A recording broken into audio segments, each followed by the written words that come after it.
Staying with us, we're going to open our phone lines to Nigerians to call in and let us know their views on this matter. Let us take Mr. Taiwo from Kileki. Thanks for calling. You're live. Thank you, Madam Morayo. I'm the first-time caller. Welcome to the show. I'm always on your program, and you guys have been doing a very wonderful point of view. But my take this morning concerning the minister, you see, I appreciate your team, but however, there is a discussion this morning. We should look at the addition.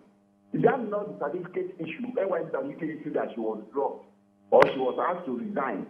And then the other lady was saying that NYSC is not for the ministerial position. A lady that was rejected in 2019, it shouldn't. It shouldn't. Let's all do things right. Because they are government, and then because you can do and undo, and that's what they are doing. It's like ordinary person now did all these things. It's against the law. We want the best for President Bola Ahmed Tinubu because I campaigned for him, I voted for him because I know if the man can do it. So, but when other things are really happening around him, I said, this woman, it's a law. It's a law. Mr. Taiwo. And you shouldn't compromise that. Mr. Taiwo, let me ask you. People from his own state. You shouldn't be Mr. Taiwo. alone. Please, let us be guided. You can't say for ministerial post, NYSC certificate, it's not that. Mr. Taiwo, let me ask you a question. If we're looking at competence, which many will say is not in question of our ability to actually do the job, which we believe Mr. President knows by even nominating her in the first place. But NYSC is a document, which according to Toby is not what even qualifies you as competent or not. It's just a requirement as a citizen of this country to do. So if we weigh those, do you think the president should at least retain her as a minister regardless? I think I lost it. Okay, I guess we lost the connection. I mean, so I think that we Nigerians, because Nigerians go with headlines and we don't dig deep, we will confuse stories. Kemi Adeosun's story was not that she did not serve or she was serving. The story about Kemi Adeosun was a forgery situation. A certificate was produced for an NYSC period that was not accomplished or done at all. It was on that ground she was stepped down.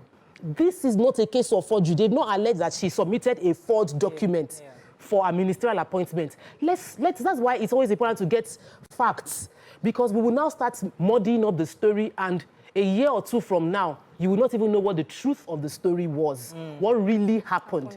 So inferred story, this is what I think, this is how I feel, is not fact. Yeah. Fact is, they have not accused her of submitting a fake NYSC result. Yeah.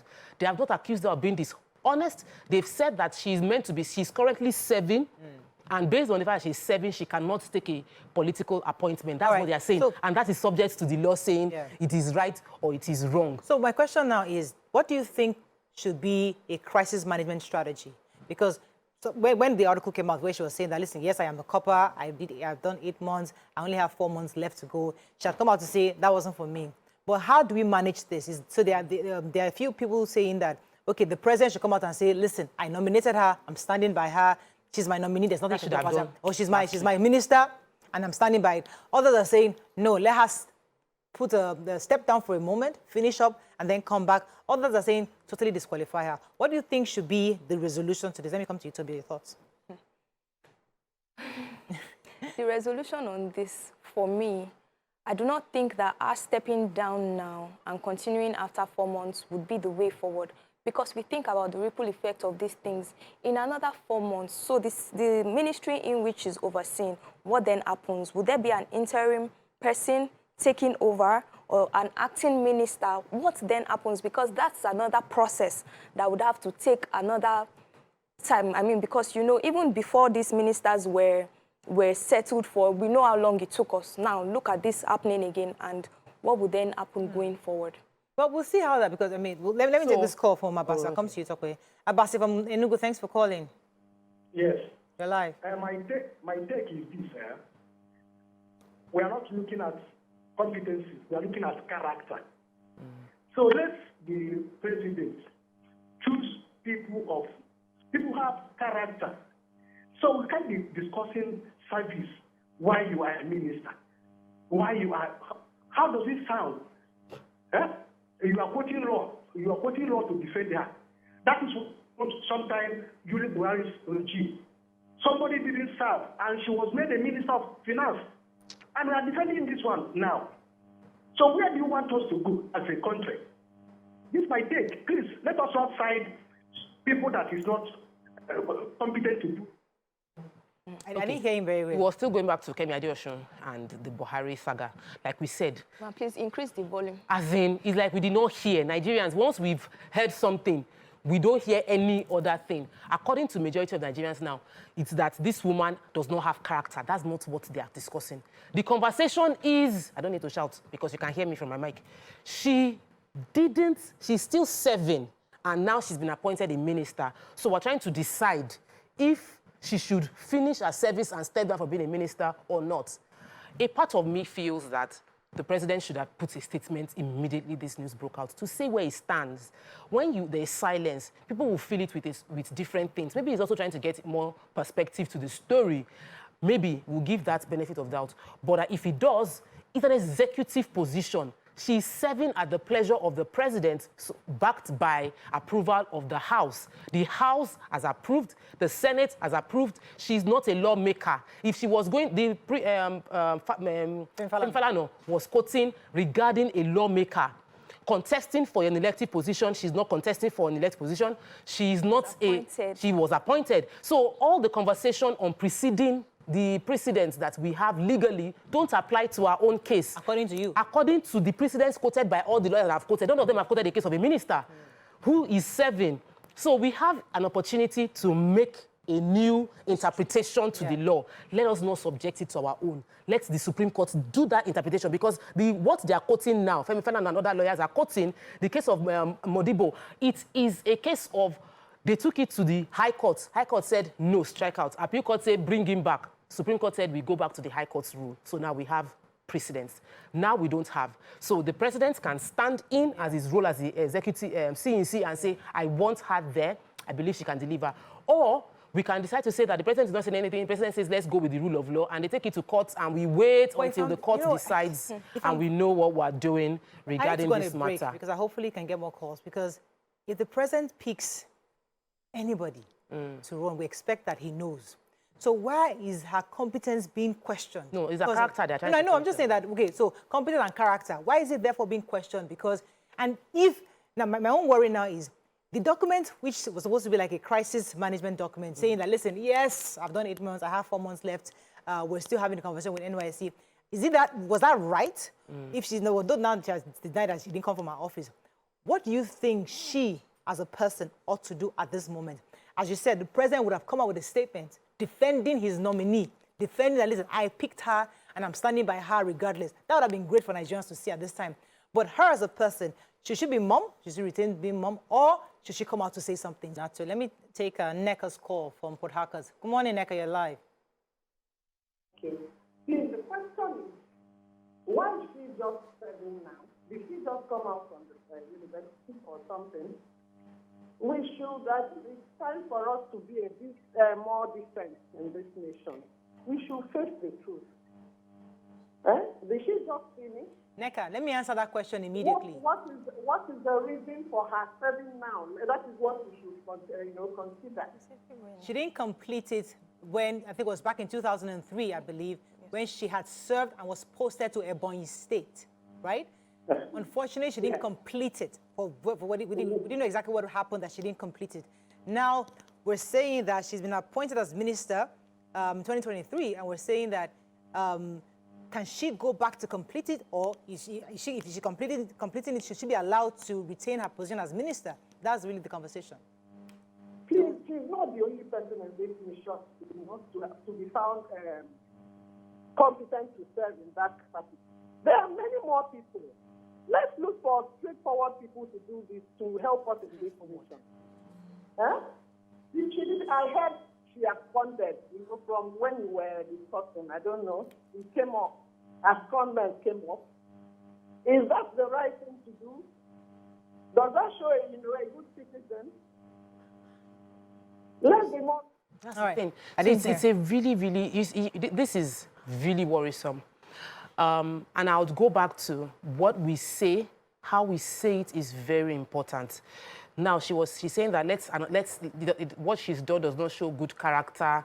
Is she a good citizen? I read an article on Kemi Adeosun saying that she cried every day for 3 months on that NYC issue. She did not even put together, as she didn't say, she said she knew she did not do NYC, that by the time she got a Nigerian passport to be able to come to Nigeria to be in Nigeria, that she was born in the UK, she's a British citizen, but she came to Nigeria and decided to get a passport. She was already after the age, but somebody packaged and told her that we'll submit all your documents for you. Yeah. So she didn't even check it. It was when they now found out that there was a certificate included, which she knew she didn't serve, that she went through 3 months of depression. We understand that human beings, yes, if you've done something illegal, you should face the law. And during that time, I was of the opinion that she should step down, which she did. This person did not do something illegal. People run away for some reason. Some people will say, this environment was too tough, I could not stand it. My life is being threatened, I cannot stand it. I've had to beg someone to go back to serve because the person said, I cannot stay in that place. The place is so uncomfortable.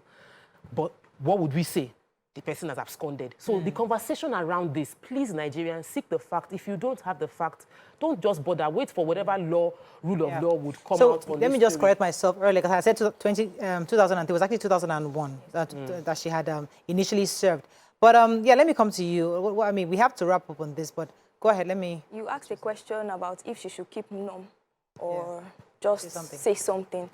Our custom in Nigeria is one that after another big news comes, Nigerians will forget. They would move on quickly without remembering that something like this happened. And that sometimes may be advantageous to stories like this. And the second thing I was going to mention also is that never in our wildest dreams would we have imagined that a serving corper would be appointed as a minister. And so it questions the fact that our laws and our constitution has to have a review. Because if we think about this more critically, the realities on ground now are different from the times when these constitutions were put in place. So it will just be to our advantage if we take this as a wake-up call, especially to our lawmakers and policy formulators, to do a revamp of our constitution. So some people have actually asked for the revoke of the NYSC program in itself for different reasons. We know a celebrity, Kate Henshaw, had said that for security issues, they need to scrap it. So I guess this brings up to conversation again that do we still need to retain the NYSC program? Let me take this call from, I think I have a call from Kazim calling from Plateau State. Thanks for calling, Mr. Kazim. You're live. Thank you very much. Very nice program. I think you've said a lot concerning this issue. First of all, the question we should be asking, which one of the discussants asked is the NYSC certificate, is it a prerequisite for you to be a minister? If it is yes, does she have it? If it is no, then she should be pulled out. Then again, is there any regime that would not have such situations like this? We had a former president that was alleged not to have finished secondary school, but he has finished his 8 years and left. So I think we have much more important things to be discussing. If you dig deep, I think you question a lot of people. Yeah. The people that screened her, the senators that screened her, the presidential committee in the first place, did they put all these things into consideration? And thank you for enlightening Nigerians. This is not a case of forgery. Because I've seen different posts concerning this. Yeah. Some people said that she forged as a case and stuff like that. This is not the case. So please, we need legal luminaries to come and just shed light on this, just for future reference. So many of them have tried to share and there are different perspectives up and down, but some of them... It's not required. So, yeah, according to the Constitution, it is not required. So, really, she has not broken any law of the land. It's the NYSC Act. However, so which one supersedes which? And it's obviously the Constitution. So there's really no conversation. By a Supreme court. You know, you said that this has not happened. The law should be... The law cannot cover every scenario. It is impossible. That's why there's a Supreme Court that if the law, you don't understand how to interpret it, you will go to Supreme Court to help us to interpret this. And once that becomes interpreted, once Supreme Court says this is it, that law, judgment becomes law. But people are worried about starting a precedence of such, where, okay, because I see one young guy, he's very good in IT, he's very smart engineer, he hasn't finished his school, but, you know, I think he can actually become the minister of digital economy and make him, you know, there are different things can start. So to avoid precedence is always the reason why people come up, because let us be clear, are we following the law or are not following? Which one should we, or do we need a presidential waiver? Because the president can give you a waiver, say, you know what, I don't even care if she has it or not. This person has the competence I need for the job I require. Therefore, I'm giving her a presidential waiver that you don't need NYSC. You know, so these are things that could be done easily. Yes. But just like they said, we are just starting school. We're just talking about it because it's hot and Nigerians are asking questions. But let's take a few comments on social media. I want to say a few things, Toby? No, let's take a few comments on social media so that we can move on. Adijat Mohammed says, let's be serious here. How old is she? Is she below 30 years? If no, why didn't she apply for an exemption letter to forestall all this noise? Then Adiola Adido says, according to Tokwe, if NYC is no more important and relevant, then scrap it. Do you see that? Fiona says, where she came from, we know the North. What if there's no competition and she's qualified with other criteria to be a minister? People are just asking how old she is, but this information are also on the internet that we can find out. Then Antnam says, I don't even know why education requirement is required. The America we follow ask you to be 35 and be American born.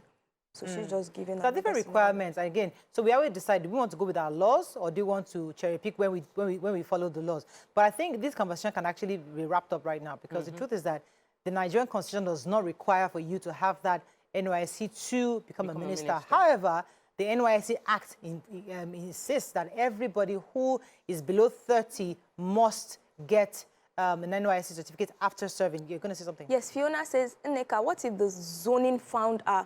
Ministers are not just appointed. What if she's the most qualified in education in her zone? So that's another question too that may think that, because you know a lot of people are saying, why don't you pick somebody else that has lesser drama?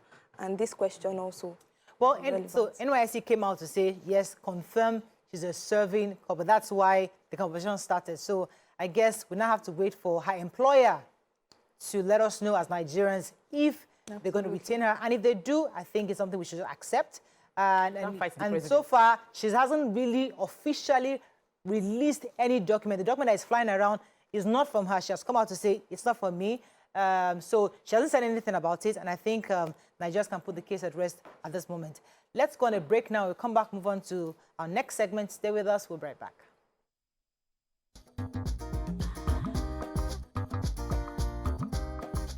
Stay tuned. Your View will be right back.